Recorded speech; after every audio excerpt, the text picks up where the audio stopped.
dimension changes a little bit when you go judo without the gi to the gi. You know, you have to be a little bit more technical when you go out without the gi. You got to be more closer to your opponent. You got to start getting your hips working more actively. You got to be more active. You can be a little bit lazy when you have a gi on. You know, you can let that, if he's trying to pull the sleeve away from you, you can play with that. You can't do that once you've controlled the wrist. You have to be on that wrist, and you have to control it, crush it, squash it. Don't let it go. Yeah, on the ground too. That's a really good point, because when you hit the ground, your hands just shoot out, and whatever you grab. You know, but yeah, no gi jiu-jitsu or MMA or something. You can't. You have to get a good grip on the guy, body locks and things like that. Added to which is you're both in sweating hard on the floor. Right. Your bodies become slippery because of that. So presumably all that forearm strength means that you can defeat the sweat that's on your opponent, the sweat that's on you, all over you. What happens all the time, because I'm keeping a record of this for my dissertation, but a lot of times I'll be in Greco and my coach will start teaching me a throw, and it's the exact same throw I learned the previous day in judo. Yeah. Do continue. I did, but it's interesting because you look at it as an angular. You look at it in angles when you're sweaty and all that kind of stuff. You have to look at the angles of where you are. You don't want to be straight on, because you're always going to get swept over. You're always going to get turned over. You're going to be in a much worse situation being straight with a guy than to be at an angle that your hips are off a little bit, so you can't get that fulcrum for a turnover. Well, one of the funny things about judo is that I bought a judo book, and it was literally nothing but mathematical equations. Yeah. There's like all these angles and arrows and stuff. I'm like, I hated this in school. Like, I don't want to read this now. Like, but Bruce Lee was big on that as well. Bruce Lee, when he created his style without a style, Jeet Kune Do, he looked at the physiology and all the the mathematical problems that could come of that, and that was very genius of him, and how he put that together. Yeah, most of my wrestling friends couldn't. They wouldn't be able to. For me, anytime. Now you were saying that, but in the US, wrestling is a high school and college sport, and collegiate, yeah. But it's not a professional sport. I mean, that's right. Once you've gone to the Olympics, there really isn't anything else to do. Right. Not only that, but it's actually impossible to break into as an adult. There aren't like wrestling schools where you can go pay for. I mean, I'm sure it's a big country somewhere. There's a wrestling school, but as a rule, you go in a city and look at the phone book. There's a jiu-jitsu school. There's whatever, but you're not going to find a wrestling school usually where you pay money and learn wrestling. So these guys have been doing it when we all took up karate or taekwondo or aikido. Outside of school, we were doing. Yeah. That's when these guys have taken up wrestling, and because they started back then when they were 12, 13 years old, they've been doing it for 10 years. Well, yeah, I mean, even compared to China, where the guys I train with, they've been living in a sports training facility since they were 10 years old, right? So they've got the years and they got the hours on the mat, but you know what they don't have? They don't have the experience in competition. In America, if you play a high school sport, like I was on swim team, so we train 5 days a week, and you have 12 to 18 competitions per semester.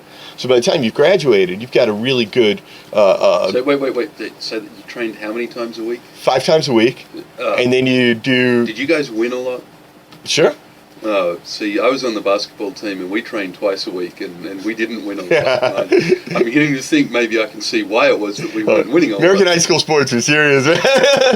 But and then now the kids, like, if your parents have money, the parents pay for you to go to training camp all summer. So you got kids graduating American high school that have over 100 wins in wrestling. And in China, they'll have an average of 4 competitions a year. Yeah. That's not a lot. But these guys are living, breathing, sleeping, eating wrestling. Right. But they're not competing. Right. Whereas the American kid graduates, and guess what else he's got? A degree. He can read. You can go get a job. It's very different. Yeah, it's very different training. He could win the gold medal with a broken neck, like your American hero. Which one? Randy Couture? Randy Couture. Come on.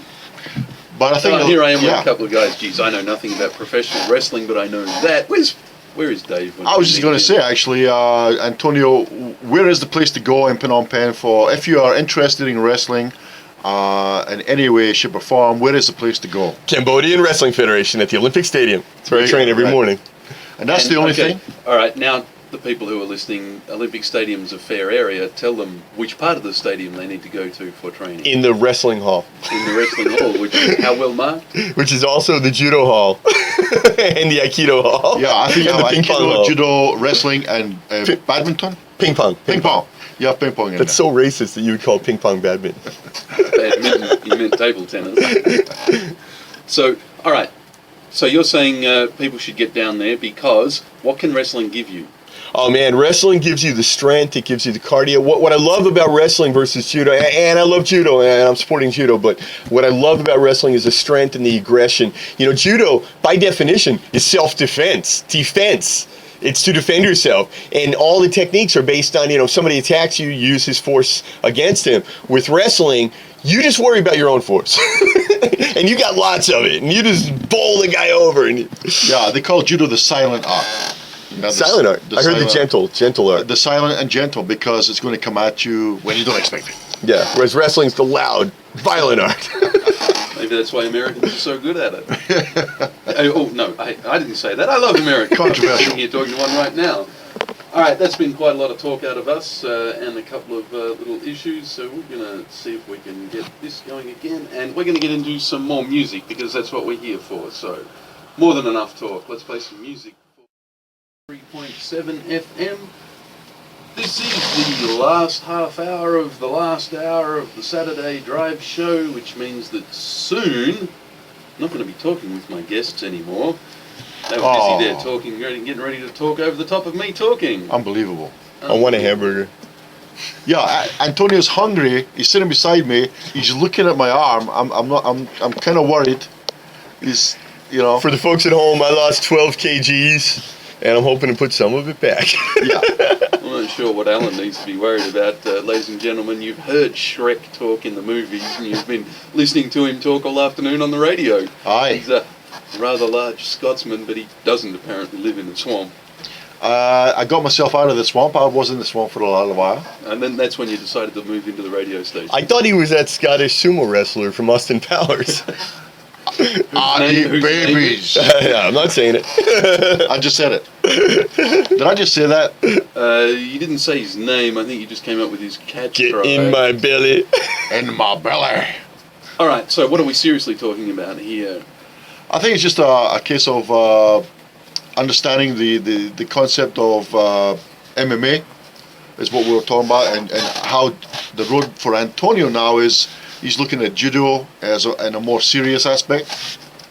Yeah. Yeah, I mean, you know, it's training on the light booty. Yeah, so. yeah, it's true. No, well, yeah, I'm doing judo now, and I just feel like it's the forgotten art of MMA, because, you know, everybody knows that wrestling's dominant, and it is, and of course jiu-jitsu, but I think judo is an art that a lot of people need to go take a look at, man. They do all the Nawaza ground fighting, you know.